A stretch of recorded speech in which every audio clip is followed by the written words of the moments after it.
hapa inuka mwanamke, na jambo la kwanza ambalo tunataka tulijue kwanza siku ya leo, tunataka ujue kwamba wewe ni wa maana katika jamii. Tunataka ujijue kabisa kiakili yako, kisaikolojia, ujue kwa kwamba wewe ni wa thamani katika jamii. Usijione kwamba kwa sababu mimi nimepata ujauzito nikiwa mdogo kwamba nimeshakuwa sifai, au labda mambo yangu yameisha, au siwezi kuendelea tena, au siwezi kusoma tena, au siwezi kuonekana tena kama naweza kufanya kitu cha maana kwenye jamii. Usijione hivyo. Kupata ujauzito ukiwa mdogo haimaanishi kwamba hutaweza kuinuka. Ndio maana tunasema inuka mwanamke, kwamba ulikuwa katika hali ya chini ya kujiona mnyonge, ufai, lakini leo tuko hapo kuambia inuka, kwamba unaweza kurudi shuleni. Bado ni binti mdogo, unaweza kusoma, unaweza kurudi shuleni, unaweza kurudi chuoni, unaweza kwenda kujifunza mafunzo ya ufundi ili kwamba uweze kufanya kitu cha maana kinachofaa. Usijirudishe nyuma. Sawa jamani? Sawa jamani? Uanze kujiona hivyo kwamba unafaa, unaweza kufanya kitu. Wewe na wakati bado hujapoteza muda. Umri wako unakutosha unakufaa kwa sababu kurudi shuleni na kuendelea na masomo yako ambayo ulikatisha kwa sababu ya ujauzito. Na pia unaweza ukaenda chuo ukaendelea na masomo yako ambayo ulikatiza.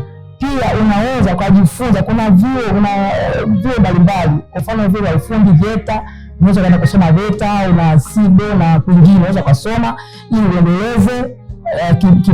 uendeleze kipaji chako na ujikwamue kimaisha. Sawa, tunaelewana?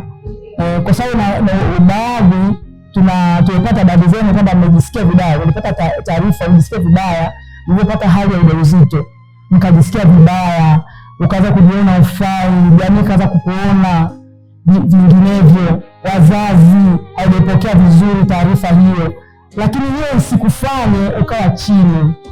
Ndio maana leo tuna hii inuka mwanamke, hata inuka, toka hapo chini, inuka uende kwenye malengo yako ambayo umekusudia, kwenye ndoto zako, unaweza kufikia kwenye ndoto zako. Kwa hiyo ndio tuko hapo kuambia inuka mwanamke. Lakini pia jambo la pili, mimi kwa sasa hivi mimi ni inuka mwanamke. Mimi ni mabalozi wa inuka mwanamke.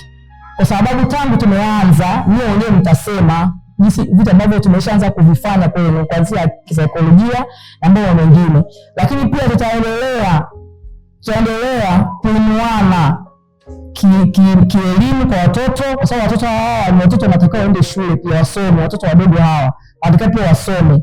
Kwa hiyo tuna nia ya kuendeleza watoto kielimu na mimi wenyewe kurudi mashuleni. Kwa hiyo mimi ni mabalozi wa inuka mwanamke kwa wengine, ili mwingine ajue kwamba naweza nikasaidika, asikate tamaa. Mimi naenda kusema uko kwenye jamii, kuna mahali tunasaidika, kuna mahali wanasaidia, kuna mahali wanainua watu, kuna mahali wanainua wanawake, ili na wao waje wafaidiki, wapate kile ambacho unakipata. Sawa? Ni hivyo kwa leo, mjue hizo vitu viwili kwa leo, kwamba mimi mjisikie vizuri kiakili, mko sawa, mnafanana na wanawake wengine wote, mnafanana kabisa. Ni akili yako tu itoe pale, ijionyeshe kwamba wewe unafanana na wanawake wengine wote, kwamba unaweza kufanya kitu na kikaonekana na kikafaa jamii. Ya kwanza. Jambo la pili, kwamba wewe sasa ni balozi. Kile ambacho unakipata hapa utakisema kwa wengine, utakisema kwenye jamii au kwenye vyombo vya habari au popote, ili kwamba na wengine aje ainuke. Si ndio jamani? Usinuke tu wewe mwenyewe, ainuke na wengine waje wainuke, waingie kwenye ndoto zao ambao walizikatiza. Sawa? Ana mimi tumeelewana mpaka hapo. Yeah.